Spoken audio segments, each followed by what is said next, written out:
नमस्कार। भारतीय लोकतंत्र के सबसे बड़े उत्सव का शुभारंभ हो चुका है। अब तक लोकसभा चुनाव के 2 चरण के मतदान पूरे हो चुके हैं। इसके तहत उत्तर प्रदेश की 16 सीटों सहित पूरे देश की 191 सीटों पर जनता जनार्दन अपना वोट डाल चुकी है।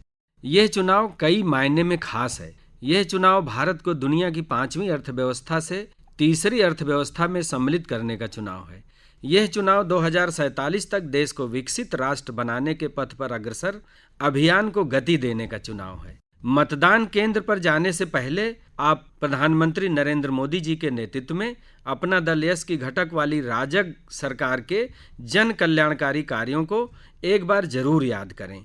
भारत की लगभग 140 करोड़ आम जनता की बुनियादी जरूरतों को पूरा करने के साथ ही उनके जीवन स्तर को बेहतर करने के लिए राजग सरकार द्वारा शुरू की गई जन कल्याणकारी योजनाओं की लंबी फहरिस्त है।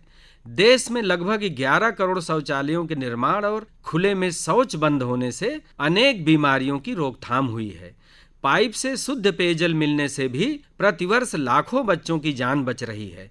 पीएम आवास योजना में पक्के घर मिलने से परिवार की सामाजिक प्रतिष्ठा और गरिमा बढ़ी है। उज्ज्वला योजना के लाभार्थी परिवारों में गंभीर बीमारी की घटनाओं में कमी आई है। राजग सरकार आज खेती को अधिक लाभकारी बनाने पर बल दे रही है।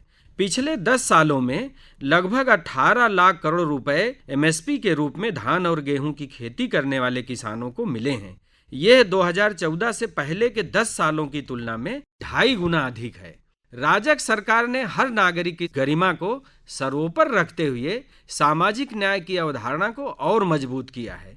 अरसे बाद सामाजिक न्याय की अहम आवाज रहे जननायक कर्पूरी ठाकुर और किसानों के मसीहा चौधरी चरण सिंह जी भारत रत्न से सम्मानित किए गए।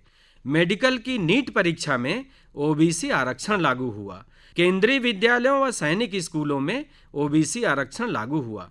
राष्ट्रीय पिछड़ा वर्ग आयोग को संवैधानिक दर्जा दिया गया। मोदी मंत्रिमंडल में ओबीसी वर्ग के 27 मंत्रियों को प्रतिनिधित्व दिया गया। राजग सरकार ने संविधान निर्माता बाबा साहब डॉक्टर भीमराव अंबेडकर जी से जुड़े 5 स्थानों को पंच तीर्थ के रूप में विकसित किया। आज देश में आदिवासी स्वतंत्रता सेनानियों के लिए समर्पित 10 संग्रहालय बनाए जा रहे हैं। इनमें से 3 संग्रहालय उत्तर प्रदेश के मिर्जापुर, सोनभद्र और महाराजगंज जनपद में स्थापित होंगे। राजग सरकार ने जनजातियों की सुध लेते हुए लगभग 24,000 करोड़ रुपए की पीएम जनमन योजना बनाई है। नारी शक्ति का सामर्थ्य बढ़ाने के लिए राजग हर स्तर पर काम कर रही है। इस वर्ष की गणतंत्र दिवस परेड भी नारी शक्ति के लिए समर्पित थी। देश में 3 दशक बाद नारी शक्ति वंदन अधिनियम पारित किया गया, जिससे लोकसभा और विधानसभा में महिलाओं की ज्यादा भागीदारी सुनिश्चित हुई है। राजग सरकार देश की 2 करोड़ महिलाओं को लखपति दीदी बनाने का अभियान चला रही है। नमो ड्रोन दीदी योजना के तहत समूहों को 15,000 ड्रोन उपलब्ध कराए जा रहे हैं। पीएम आवास योजना ग्रामीण के लाभार्थियों में लगभग 70% महिलाएं हैं। विश्वकर्मा परिवारों के बिना दैनिक जीवन की कल्पना भी मुश्किल है। ये परिवार पीढ़ी दर पीढ़ी अपने कौशल को आगे बढ़ाते हैं, लेकिन सरकारी मदद के अभाव में हमारे विश्वकर्मा साथी बुरी स्थिति से गुजर रहे थे। मोदी जी के नेतृत्व में राजग सरकार ने ऐसे विश्वकर्मा परिवारों की भी सुध ली है। योजना के लाभ के लिए अब तक लगभग 2 करोड़ लोग आवेदन कर चुके हैं। रेहड़ी ठेले फुटपाथ पर काम करने वाले भाई भी दशकों से अपने हाल पर छोड़ दिए गए थे। राजग सरकार ने पीएम स्वनिधि योजना द्वारा उनको बैंकिंग से जोड़ा। इस योजना के तहत अब तक 10,000 करोड़ से अधिक की राशि ऋण के तौर पर दी जा चुकी है। आज अर्थव्यवस्था के विभिन्न आयामों को देखें तो यह विश्वास बढ़ता है कि भारत सही दिशा में है और सही निर्णय लेते हुए आगे बढ़ रहा है।